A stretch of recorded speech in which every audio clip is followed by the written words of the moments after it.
मिठाइयाँ बेच तो नहीं लेते, तुम्हारे शिवाजी महाराज के नाम पर मिठाइयाँ अच्छी लगती हैं। हम गरीब लोग अपना ईमान नहीं देते श्रीमान। फिर तुम्हारे शिवाजी महाराज अच्छे क्यों नहीं? आज की बात आया आलम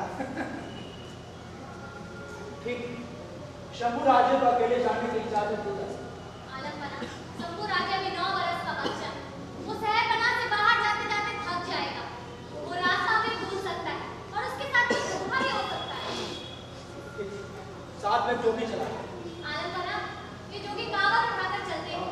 कावड़ को संभालने के लिए 2 जोगियों की जरूरत पड़ती है। इसलिए अच्छा होगा कि दोनों जोगियों को शंभू राजा के साथ जाने की इजाजत दी जाए। कहाँ है तुम्हारा बता? आलमबना पढ़ाना है यहाँ। इसके साथ और कोई कागज तो नहीं? केवल एक ही कागज है आलमबना। मोहर करने के साय की मक्खी का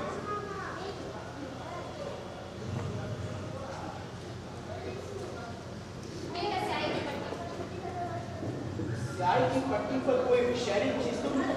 ये अपराध कैसे हो सकता है आलमबना?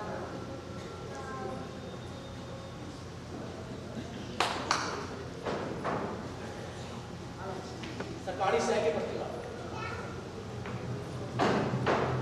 इस परवाने के पुष्प पर और कुछ तो नहीं लिखा? लिखा है आलमबना। अच्छा, पढ़ दो। क्या लिखा? आपकी तारीफ में एक शेर की गई। मेरी तारीफ? सुनने की फुर्सत है। अच्छा लाओ करवाना उसको मोहर कर दीजिए।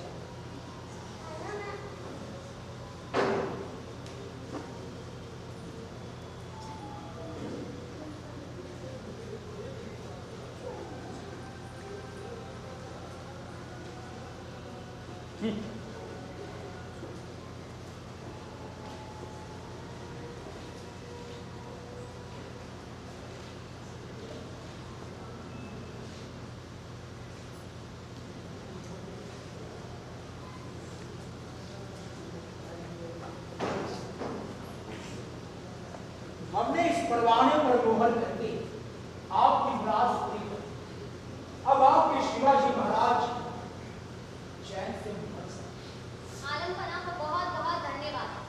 ठीक, अब हम चलें।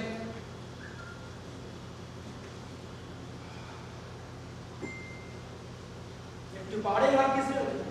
जहाँ पर ये वही टिपाड़े हैं जिनमें आपकी इजाजत से ये जोगी गरीबों और साधुओं में मिठाइयाँ बांटूं, ताकि ये भगवान से प्रार्थना करे, खुदा से दुआ करे कि हमारे शिवाजी महाराज जल्दी ठीक हो सके।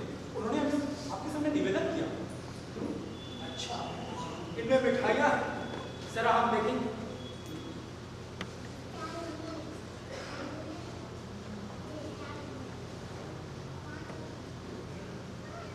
इनमें ऊपरी सिरे तक मिठाइयाँ भरी हैं। लेकिन इतने दिनों से मिठाइयाँ बच रही हैं, शिवाजी को कुछ नहीं खाया। ये टिपाड़े तो काफी बड़े बड़े, इनमें कितनी मिठाइयाँ आती हैं? 4-5 तो मिठाइयाँ जाती हैं। ये सब फिजूल है। आप लोगों के पास बहुत पैसे मालूम होते हैं, ये सब खर्चा नहीं है। लेकिन ये मिठाई का बिल बंद होनी चाहिए। आप सब देख रहे हैं कि शिवाजी की हालत बस से बदतर होती जा रही है।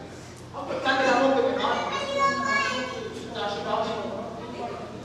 शिवाजी की हालत कैसी है? उनके नाक को जहर की। जी, मैं देखता हूँ। नड़ी तो अभी चल रही है ना, लेकिन चाल एक सी नहीं है। लगता है जहर का असर धीरे धीरे हो रहा है। होश में आ गए या आपकी होश मालूम होता है? मेरे दोस्त शिवाजी, मैंने आपके बेटे शंभू राजे और 2 जोगियों के लिए परवाना दे दिया। अब आप चैन से पूछ रहे हैं। अब तो मैं चैन लगता हूँ। ठीक हो फिर वापस इस कदर मायूस हम तो चाहते थे कि आप अच्छे हैं, इसीलिए अपने शाही हकीम को इलाज के लिए आपके पास आए। आपने इतनी मिठाइयाँ बकवा करके चाहा कि आप अच्छे हो जाने की दुआ, लेकिन आपके नाखूनों के जहर ने आपको जिंदगी के अब तो आप चल रहे हैं। लेकिन बदलाइए आपकी आखिरी ख्वाहिश क्या है?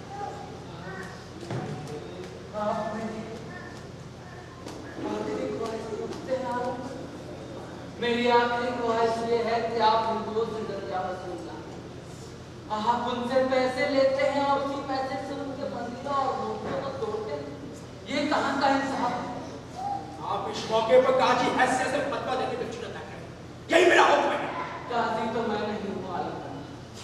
अभी 2 लम्हे पहले जो बात हुआ वो कहना चाहता हूँ। कुछ इसी तरह की बात नहीं। सुनिए आलम पना, अभी जब आप दीवारों का मुआयना कर रहे थे, उस वक्त मेरे सामने बादशाह शाहजहां तशरीफ।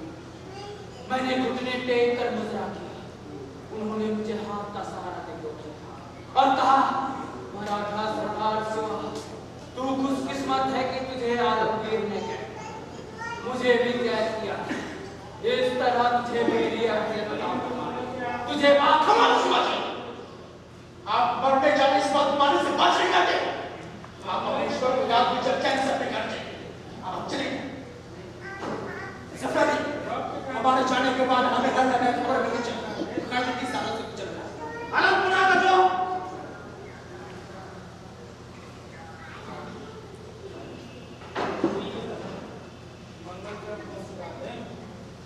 संसार के इतिहास का सर्वश्रेष्ठ नाटक है। ये प्रशंसा का समय नहीं है महाराज। अरे जी, अब किसी भांति के लड़ाई नहीं करना चाहिए। हमें यहाँ से शीघ्र ही निकलना। आलमगीर कह गया है कि हमारी हालत जानने के लिए हर वक्त किसी न किसी को भेजता है। हाँ, जफर अली से उन्होंने यही कहा। विठल और पांडु, तुम ये टिपारे लेके शिव भगवान की पूजा वाले शंभू राज वहीं सो, मैं भी वहीं आता। एक टिपारे में मैं बैठूंगा, दूसरे में शंभू राज। शंभू राज के टिपारे में कुछ रुपए रखेंगे, जिससे दोनों तरफ वजन बराबर है। हाँ, टिपारों को ऊपर ढक्कन भी रखना, उसके ऊपर तक मिठाइयां भी सजानी। हरी जी, आप परवाना सदाशिवराम महाराज, आप परवाना लेके आगे आगे चले। शहर पनाह पर पहरेदारों को सहज ढंग से कुछ मिठाइयां देकर ये दिखला देंगे। मैं काम ऐसे ढंग से करूंगा, किसी को किसी प्रकार संदेह भी नहीं हो। हरी जी,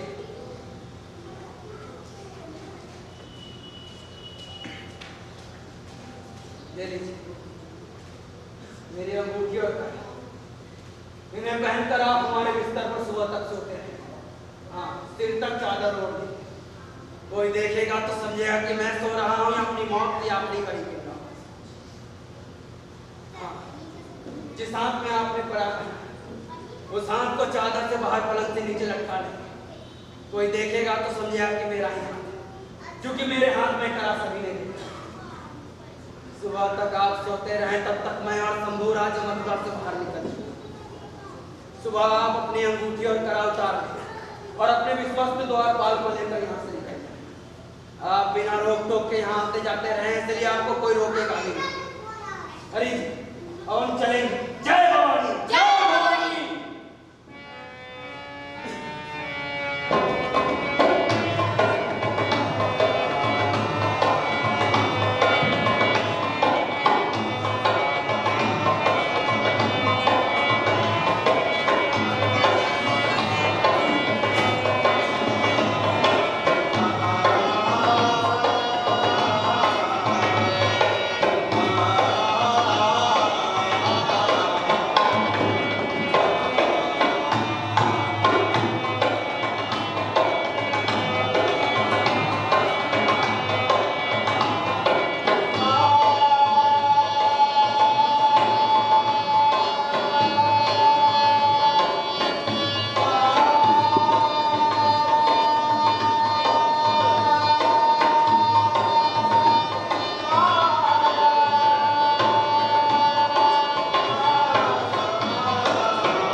सलामत ने फरमाया था कि कैदी मरने ही वाला है, उनके हुक्म को तो मौत भी नहीं टाल सकती। देखो उसी का हाथ पलंग से लटका हुआ, चलो उसके सोने का कहा उतार लिया। बादशाह सलामत फांसी पर डाल देंगे और कैदी की मरने खबर बादशाह सलामत को देंगे तो कोई सोने के कड़े इनाम में मिलेंगे। हाँ चलो कैदी के मरने का खबर बादशाह सलामत को सुना दे। हाँ चलो चल। सभी आम आवाम को कैदी के मरने के उपलक्ष्य जश्न का आयोजन किया गया है।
दिल से धन्यवाद देना चाहता हूँ। अब मैं बुलाना चाहूंगा हमारे जो संगीत के थे सुरेश जी, कमलेश जी। सर जी।